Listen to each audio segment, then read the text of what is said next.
Hey, what's up? This is Jeremy with Freedom Family. I've decided to remix one of my songs. I just released a song for my solo project called My Dying Shell. Name of the song is Dead and Gone. It'll be linked to that original version down below. I didn't like how the synth turned out and I want to remix it as just a plain rock track. So I figured I'd use this opportunity as a learning tool. So, first we're going to render out everything we want to send off like we're sending it to another mixing and mastering engineer. I'm going to be doing all the mixing and mastering, but let's do this like we're sending it to someone else. First thing we're going to want to do is just get rid of all these plugins. Here, let's hear a little bit of the song first. Falling through the cracks, we can't afford to live. Breaking the facts is the jail is to forgive. Tied in knots and coming undone. As you can see, there's a lot going on. Excuse me. A lot of processing, a lot of automation, just a lot of everything. And if you're sending this off to be mixed, you don't want to leave any plugins on there because the person you're sending it to probably doesn't use the same stuff you do. And if you're just an amateur recording your stuff just to get it out there, this is also for you too. So, I love DI tracks. If you want to send me your amp tone, that's fine. Just make sure you send me the DI tracks also. There's a Countryman splitter that works perfect for that kind of stuff. So, here we are with the basses and guitars for this session. It's all groovy, but we're not going to use those amp sims. Like I said, if you want to send me both, that's cool, but make sure you send me a DI. Let's get rid of all that stuff. When you're recording guitar parts, record them twice. Any rhythm guitar part has to be recorded twice. One for the left and one for the right. There's no such thing as copy and paste that stuff. Do the work, record it twice. If I can do it, you can do it. I'm not much of a guitar player, but I did it. You know, that's going to sound boring and goofy because there's no amp sims. So, also you don't want to render anything in a bus. So let's get these kicks out of the bus, these snares out of the bus, all the toms, all of these overheads, and then let's just get rid of the stuff we don't need. See how this overhead right here has a VST on it, or a plugin, which is basically Steven Slate drums. The person that I'm sending this to might not have Steven Slate drums. It's a great plugin, but you don't want to render, you don't want to just assume he has all those samples. So what you're going to want to do is highlight that track, put it at 0, put all of these at 0, and all of these unpanned. Very important. No panning. And no plugins. No mixing at all. No processing. As dry as possible. Most mix engineers are going to say the same thing. So on this one, we want to keep the VST plugin, but not the mixing. So we delete the mixing part.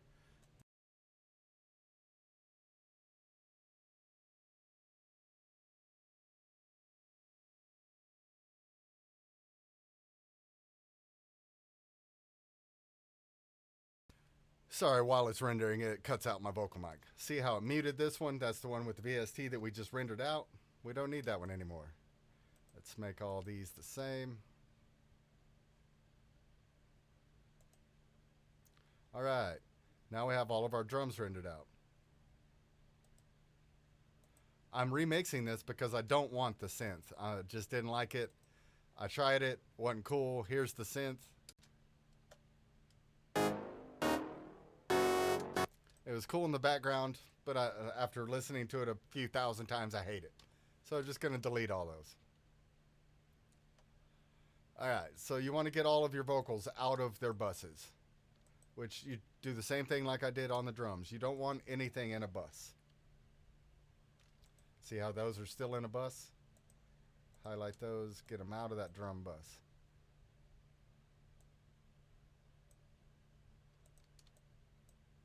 Now this full kit drum bus we don't need. We have 2 kicks, 2 snares, tom 1, tom 2, 2 overheads, 2 rooms. Everything's cool.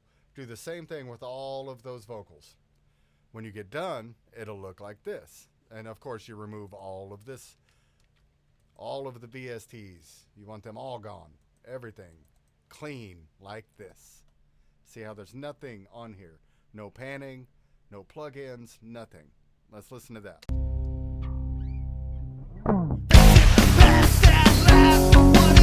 Sounds goofy, but you want to go through this whole song and let everything play and make sure nothing clips like this. See how that clipped? You want no clipping on any track through the whole song. See how this one's pulled down a little bit? That's because it was clipping. Another way to do this is in Reaper, it's clip gain. You just pull this up and down and make sure you pull it down until it doesn't clip. So let's let that play. You want to let it play all the way through.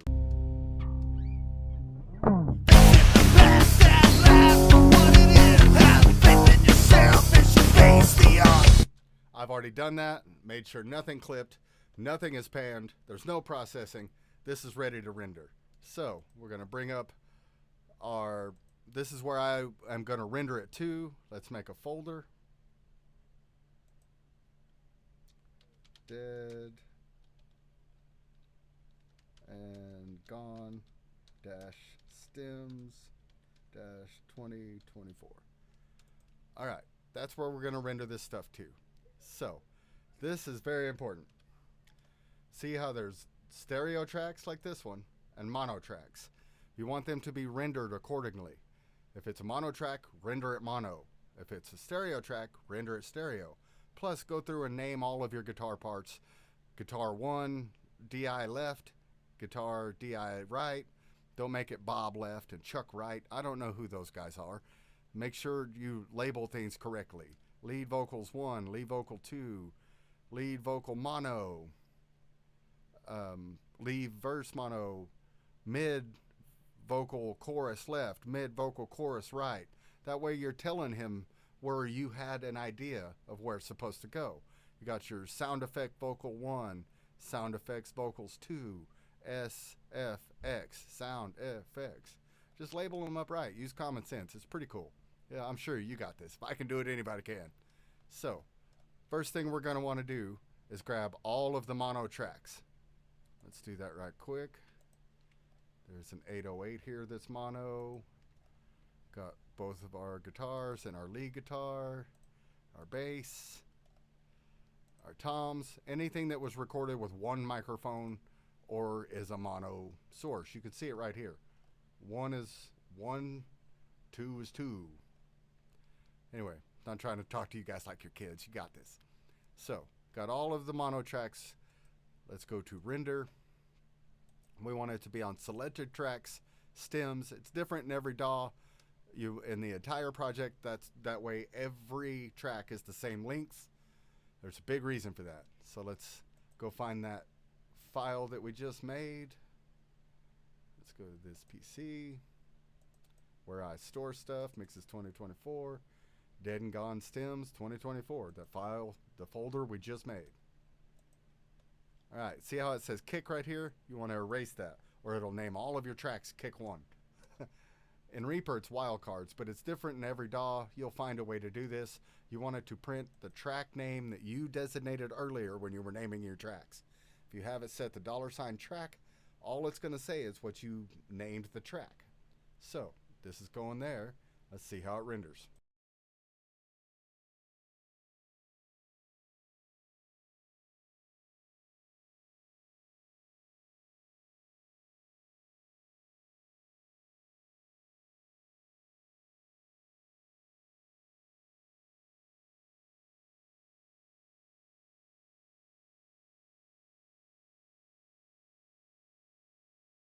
As you can see, those were printing out in mono files. Let's go to our folder. Boom. There's all our mono stuff labeled perfectly. Your mix engineer will love you for this. All right, let's go back to our file. Let's grab all the stereo tracks now. There's the overheads 1 and 2, the rooms, and a few of these post-production samples. And that's all the stereo files. It's usually just overheads or keyboards or stereo information. So that's stuff you're not going to pan. It's already panned. It's already stereo. Mono is for panning and mixing, of course. You want your bass and drums to be mono, but you guys all already know all that stuff. So right here, you want to make sure it says stereo. Same stuff. Selected tracks, wave file, 24-bit wave, please. 44.1. Don't get all fancy with it. Leave it at it's just standard. Let's render out these six.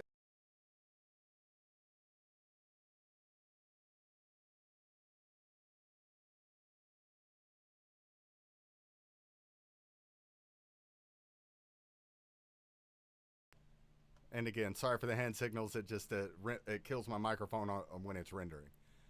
All right, so now let's look at our folder. We got 30 tracks here. That's what we needed. Everything is labeled correctly. Let's go to our new project file. Here we are in the new project file. Let's go ahead and set the tempo. The original is 136.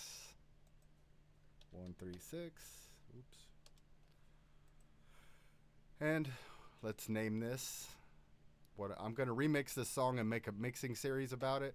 Figured I'd use my own material. That way I won't get any copyright strikes. And it serves as a learning purpose for us both. So let's go with Dead and Gone Rock Remix 2024. Make sure that both of these first two are clicked. That way it keeps everything all together in the folder we're about to create right now. So let's get our tracks. Let's just grab them all up. Let's load them in the DAW.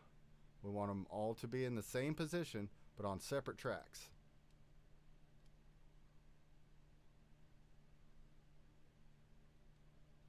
Notice they're all the exact same length.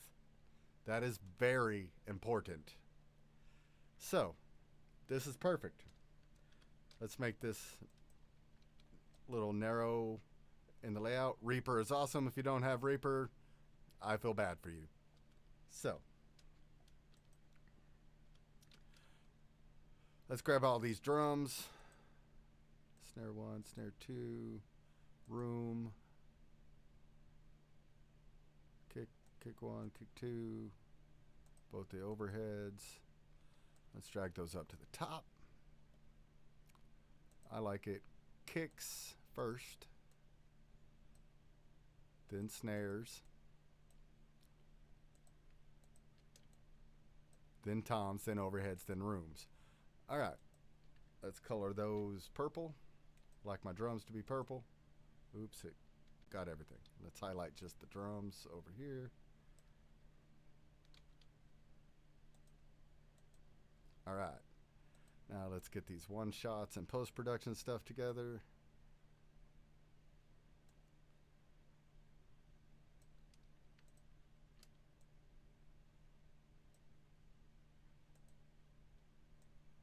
Got the guitars together.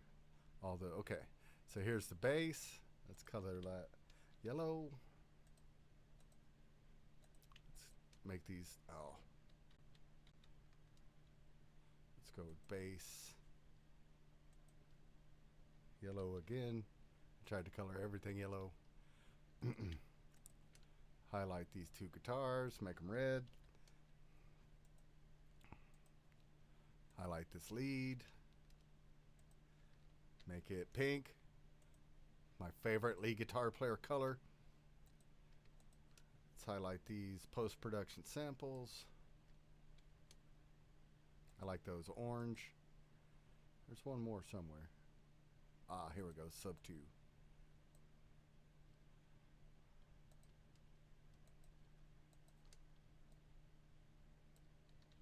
Organization is key. It's everything. So then we got all these vocals, and I like my vocals to be green. For the money. That's where the money is. Anyway.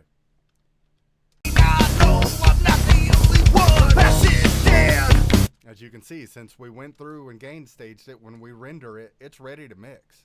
It's ready to go right now. So I'm going to mix this in a series every Sunday. Join me next Sunday and we'll start mixing this. That's how I like to render out tracks if I'm going to send them off to be mixed. Thanks. Be cool. Peace. Later, yo.